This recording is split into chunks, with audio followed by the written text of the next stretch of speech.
And we are live, ladies and gentlemen. Welcome to the Whitfield Report, the live stream, Facebook live stream, Saturday edition. What's going on, ladies and gentlemen? It's I, Sam Whitfield, broadcasting live here from South Florida. Folks, we were supposed to have a guest.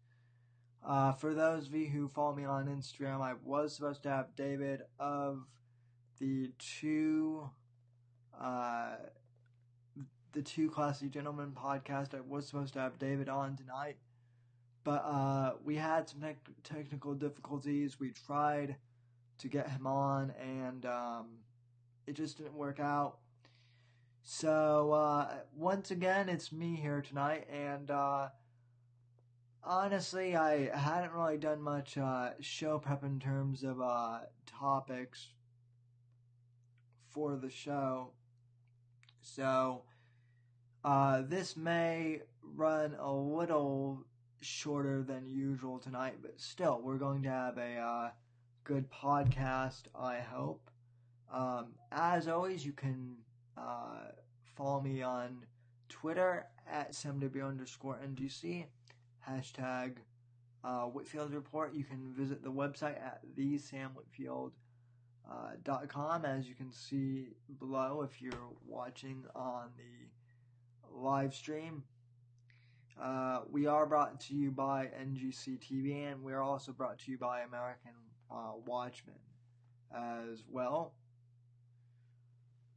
Alright, folks, we don't have too many topics tonight. This may be a shorter podcast than usual. I'm trying to put the podcast up 2 times a week now, and I'm trying to live stream this too, as always. So I don't have too many topics tonight, but there are some breaking news stories that I do want to get into today. The first being one that broke earlier this afternoon, and I really had no idea that this had happened until I checked my Twitter account just about 2 or 3 hours ago and saw this. This comes from the gatewaypundit.com, and I think it's an article worth reading for sure. Conservative activists Martin Sellner and Brittany Pettibone detained in United Kingdom for political beliefs.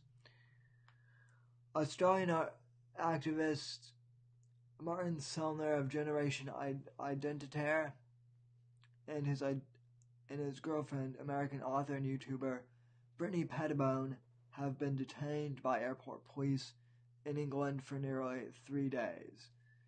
This is written by Cassandra Fairbanks.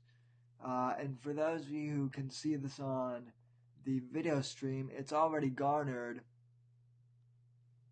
over 232 comments. So let me just read for you guys on audio. Kind of what the overview of this article says. There are lots of tweets here, so I'm just going to dive in. Nobody from the U.S. State Department or Embassy contacted Pettibone's family. Sellner was on his way to give a speech that authorities say would cause tension among local communities and possibly incite hatred. From Shalon Robertson on Twitter, this tweet reads, Brittany Pettibone and Martin Sellner are being held in detention in a detention center in London. They have been there for 2 days and don't know when they will be allowed to leave. The immigration officer told Brittany she was detained for planning to meet Tommy Robinson, an extremist.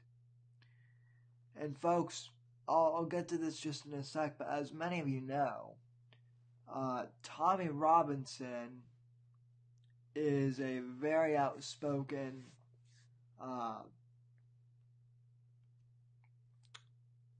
political activist. He is an ex-convict and has a pretty interesting story. He's now an ex-convict, but his story goes, I believe I heard an interview about Tommy Robinson a few years ago, and in short, he basically was confronted by Islamist extremists while he was in prison during one of his stints as a convict, and really became self-aware of the big Islamic problem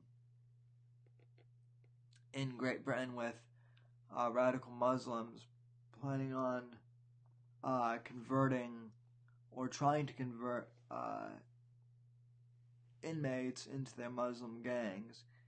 And so he started reporting on Islamic extremism after he got out of prison. That's what he's been doing for the past decade almost. And now he's been labeled as an extremist. Anyway, that's just a side note. Getting back to the article, though.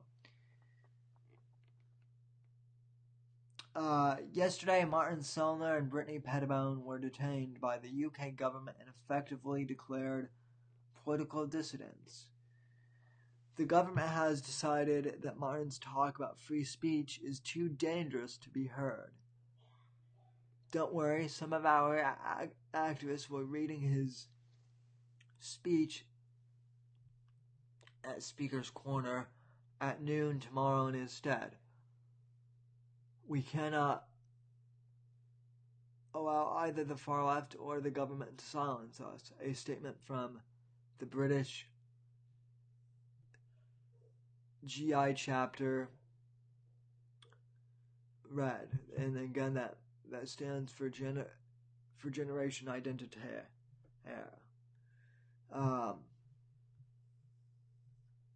Sellner frequently speaks out about the dangers of European nations taking in migrants. He was supposed to be addressing the issue at Speaker's Corner in Hyde Park on Sunday. Journalist and researcher Nick Monroe spoke to Pettibone on Saturday afternoon when she called him from the detention center. She told him that she is expecting that they will be released on Sunday, 72 hours after their initial detention. She has not been permitted to speak to Sellner.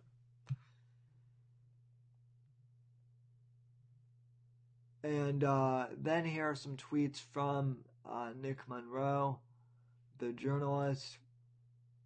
And folks, for those of you watching this on the YouTube stream, you can see I'm literally reading from the article here, tweets and all. For those of you not watching, for those of you listening on the audio podcast, let me read for you these tweets. Nick Monroe's first tweets say, "If anyone has information about this, please tell me. I just want to make sure they're safe." Next tweet, Monroe pretty much outlines the situation. Basically, the UK police detained Brittany Pettibone and Martin Sellner at the airport because they were worried the speech on Speaker's Corner would cause rioting. They were detained in separate cells. They are being sent back to Austria tomorrow at the latest. Now it goes back to the article. One of the reasons for the detention was that they were planning to interview former Rebel Media journalist Tommy Robinson.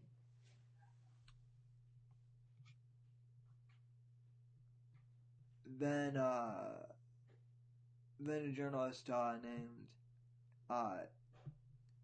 Shalvan Robertson, I think is how you pronounce your name, or his name, says, just spoke to Brittany on the prison payphone. She said she's being detained for planning to interview Tommy Robinson.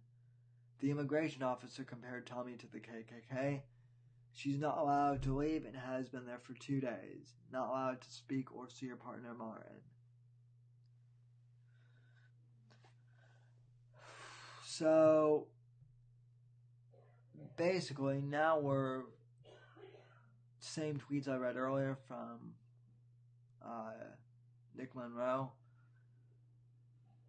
My speech for the young intellectual official conference was canceled for the second time due to security risks caused by left-wing threats, Sellner said. But we won't be silent. On Sunday the 11th, I will give my speech on Speaker's Corner, and I invite everyone who has a ticket to the conference to come. The pledge comes after a planned free speech conference of UKIP's youth wing with young independents.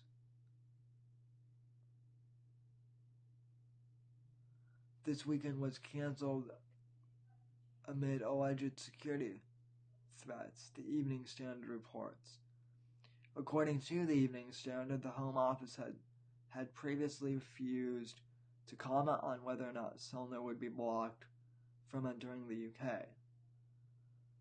The Home Security may exclude an EA national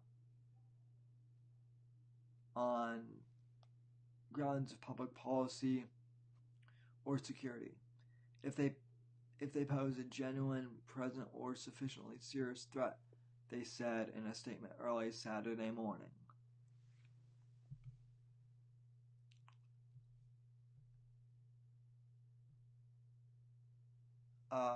And then that's basically the end of the article. The event was facing threats of rioting from Antifa communists. Okay. And that is pretty much the end of that's pretty much the end of the article here, ladies and gentlemen. So, long story short, the reason why I want to cover this is it is extraordinarily disturbing to me that basically conservative journalists and conservative speakers are being censored and being banned even from the United Kingdom. This is really disturbing, and we've seen this happen more than a few times. We've seen this happen with Michael Savage. He was banned in 2009.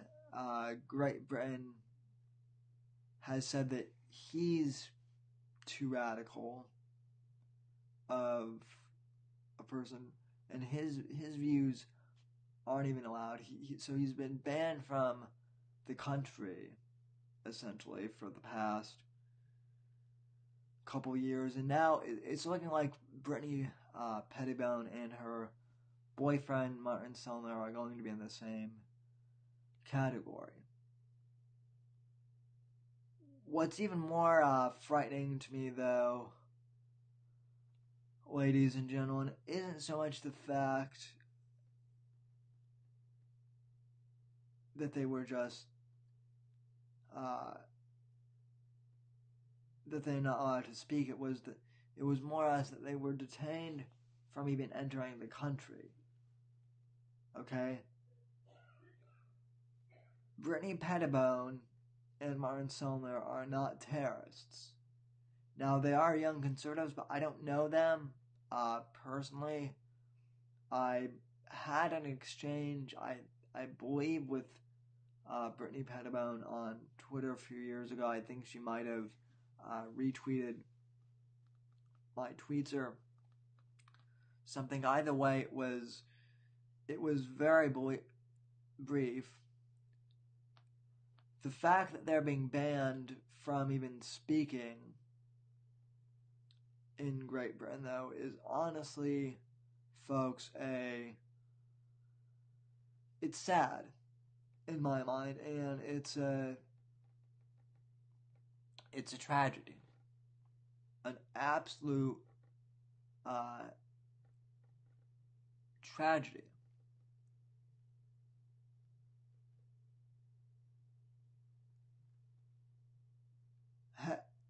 Has Britain gone that far to the left that they are now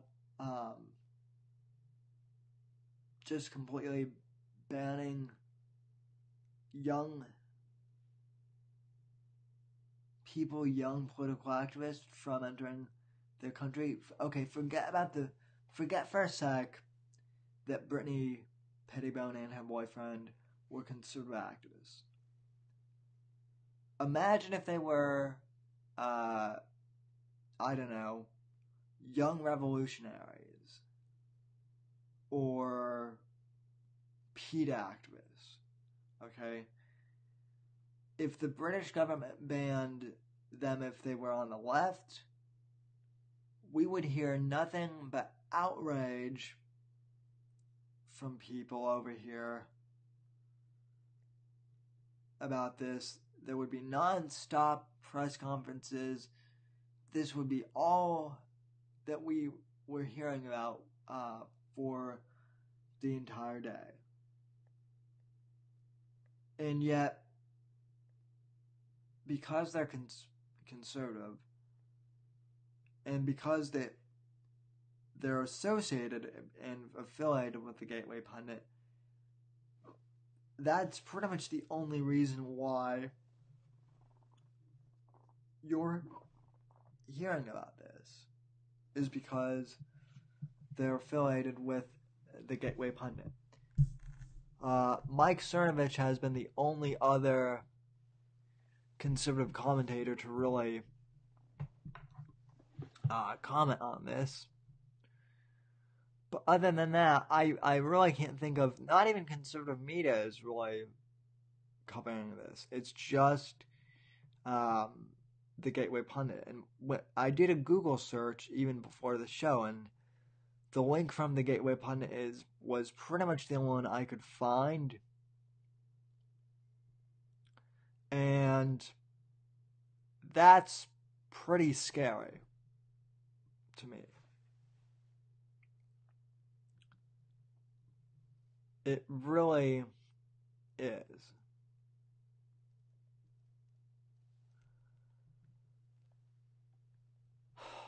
And another thing that I might as well bring up while I'm on the subject. Whatever happened to Brexit, ladies and gentlemen? Whatever happened to Brexit? Remember that whole referendum to leave the United Kingdom last year? Or no, not last year. Excuse me, in 2016. Okay, Brexit was kind of the precursor to Trump winning the presidency. Brexit was a sign of positive things to come for America.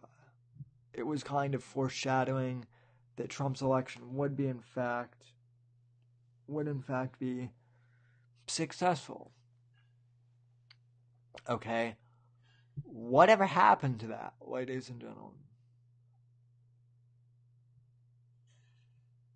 Why haven't we heard anything on Brexit for the past couple months?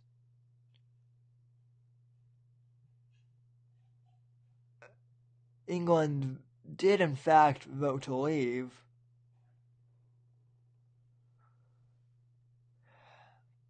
And yet, for whatever reason, as far as I know, the British government is still stalled and they haven't left the EU yet. So, what's happening? Why haven't they left? I honestly don't know the answer. If any of our listeners from the United Kingdom, from the podcast, I know we don't have any. I know we hardly have any live stream viewers from the UK, but by chance, if you're listening to this on the podcast version, or if you're watching the YouTube upload of this, what's been happening with Brexit? Because I honestly haven't heard anything.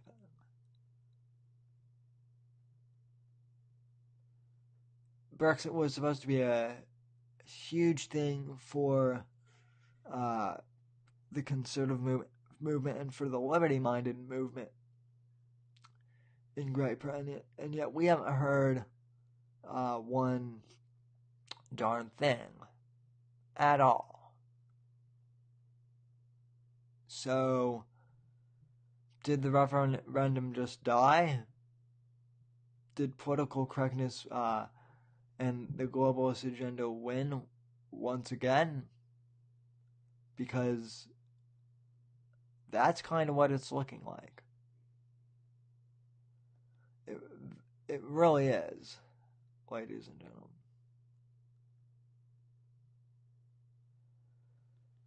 Alright, I guess we should go on to some more positive topics here tonight, ladies and gentlemen. I still have, I would say about 30 minutes to try and fill this show up. And I'll admit I did virtually no show prep tonight. I kind of, honestly, I kind of counted on us having guests. Okay, I do have some good news for you folks that I want to share. So let me pull this up. Okay. You may remember from a few weeks ago, Ryan Marhofer from Chapman University was a guest on the show about 2 weeks ago now, and he's the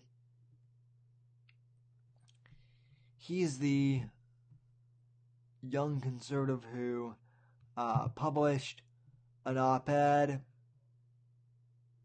in the Chapman Panther, which is the university newspaper, and was met with death threats. We had him on the show for the interview. If you haven't watched or heard that one yet, you can either download the episode on the podcast, or you can watch the replay on YouTube, either one. Okay. Ryan actually messaged me this morning saying that his op-ed that he most recently published finally got published on the Panther. He was having trouble getting his most recent op-ed published, which was pro-Trump, and the Panther had initially refused to publish it. And at the time I interviewed him, he had submitted this opinion piece of his to the Panther, and they had refused to publish it. And now, as I'm pulling up here now, they just published it. Although they published it after they published an anti-Trump column, first and foremost. So I'm going to read Ryan's op-ed for you, his opinion piece. I think it's a very good piece, ladies and gentlemen. And we're going to have Ryan back on the show here, probably not this coming week, but next week. Alright, so here is Ryan's opinion piece on the Panther Online, titled President Trump, A Dream and Promise Come True. And this was published on Thursday.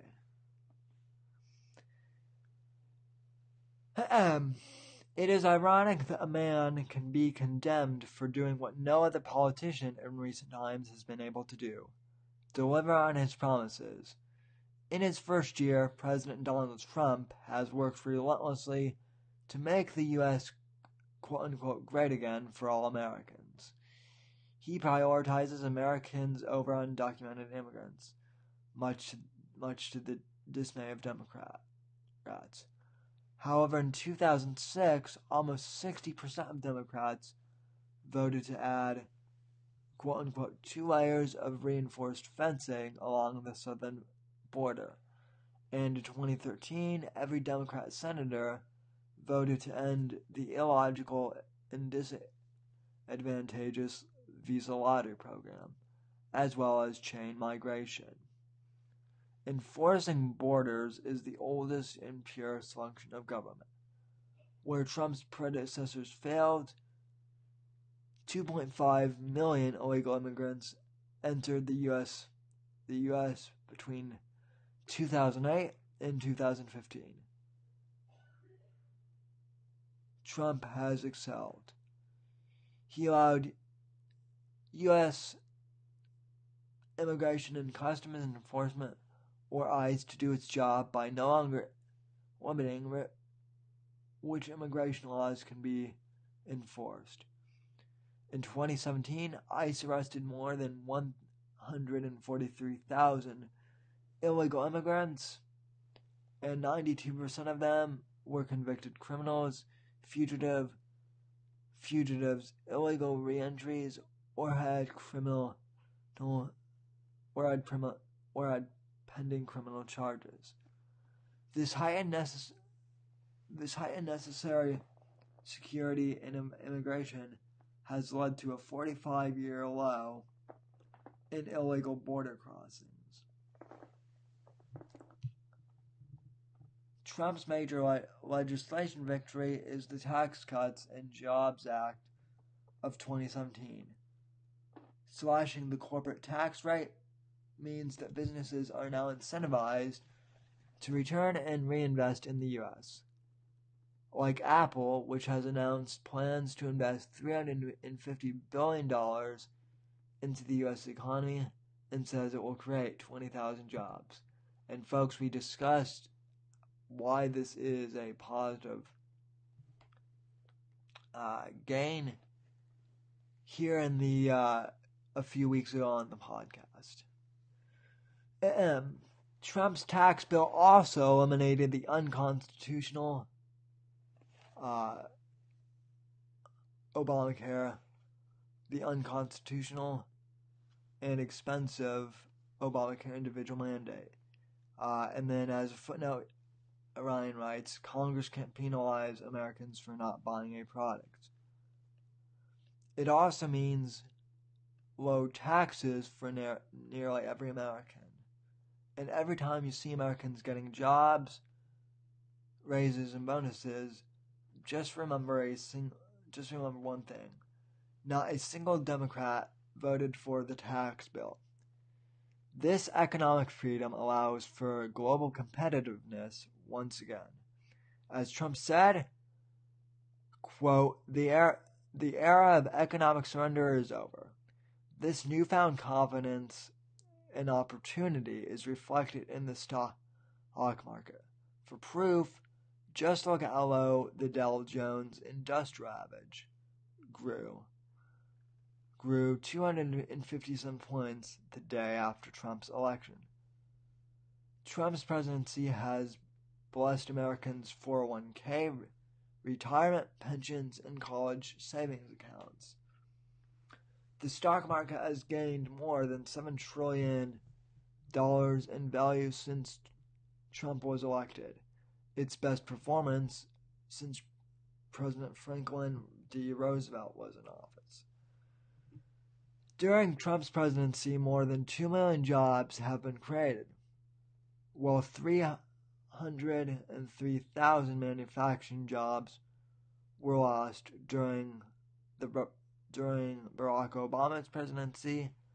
186,000 were added in Trump's first year alone, thanks to Trump reducing regulatory burdens, which, as of 2014, cost manufacturers $138.6 billion, according to the National Association of Manufacturers. Food stamp recipients are down by more than 2 million. Unemployment is at a 17-year low, and both Black and Hispanic unemployment rates hit all-time lows. Trump's foreign policy found success too. South Korea's president credited Trump for renewed talks between South and North Korea. In the Middle East, the successes grew. Obama's policy of leading from behind failed, like when he vowed to use military force against Syria's dictator Bashar al-Assad if Assad used chemical weapons. But when Assad did, Obama failed to keep his word and take action. When the same thing happened on Trump's watch, he probably ordered 59 missiles to be shot at the responsible Syrian airbase. Now, ladies and gentlemen, a quick side note. We talked with American Watchman editor-at-large Joshua Johnson back in November of last year about how the Syria thing wasn't Assad's fault, but rather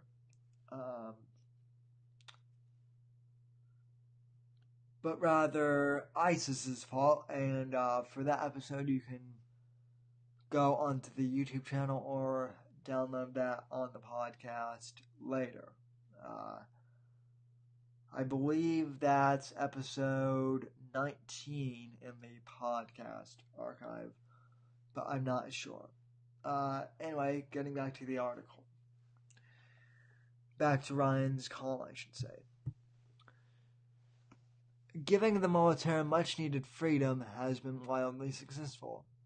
Obama inadvertently armed the Islamic State, or is, and watched them expand and slaughter unchallenged, whereas Trump led a coalition against ISIS. I guess the editors at this newspaper retitled it as "Is" for Islamic State. Very interesting. The U.S.-led coalition has freed all IS strongholds. The former head of the CIA said this couldn't be accomplished within 30 years. As a side note. The pervasive, trendy, groupthink-driven hatred for our president is discouraged, but Trump supporters are always accepting of former naysayers.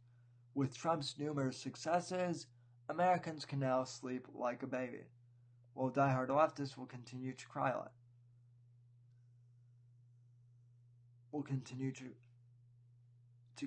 One. Trump has the virtue of imperfection. Has the virtue of imperfection. Raw authenticity is rare in politics today, and it takes a man as unpolished yet resolute as Trump to bring about the progress that every American has benefited from. While the U.S. is deeply divided, Trump tries to unite Americans over one thing that everyone loves: winning. Okay, folks, so that is Ryan Marhofer's latest column over at the Panther Online, and I will link that in the show notes, ladies and gentlemen. And overall, I think it is a very good column. Now there's another column in the Panther which criticizes President Trump, and I think that is very telling. Yes, folks, I can move the labels on my stream around here, as you can see me doing right here and right now. Okay, there you go. Now my microphone is not physically covered as it was beforehand by the logo.